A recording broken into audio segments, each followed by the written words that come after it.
Depuis samedi, ils sont des milliers à prendre la route de l'exode. Pris entre deux feux, ces civils soudanais fuient loin de leur maison et souvent hors des frontières nationales. Un pays peut tout particulièrement s'inquiéter, c'est l'Éthiopie voisine, le pays le plus peuplé de la région et qui accueille déjà près d'1 million de réfugiés, notamment du Soudan.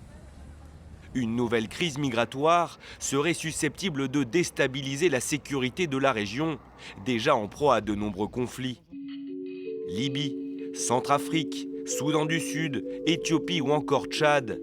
Sur les 7 États limitrophes du Soudan, 5 sont le théâtre de luttes armées. Autre volet, la lutte fratricide qui se joue actuellement entre deux généraux rivaux au Soudan peut-elle donner des idées à d'autres militaires? Pour cet expert, les pays voisins, l'Égypte du maréchal al-Sisi en tête, sont bien conscients du risque.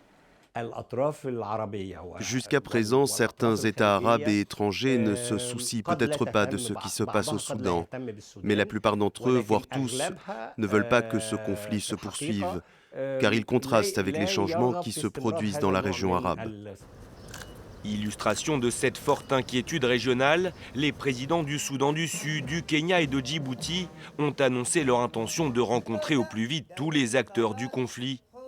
Car à mesure qu'il s'aggrave, les experts craignent que la menace d'une intervention de puissances étrangères ne s'intensifie. C'est déjà le cas en Libye, où plusieurs puissances mondiales mais aussi régionales s'affrontent pour étendre leur influence, ce que l'Union africaine ne souhaite pas pour le Soudan.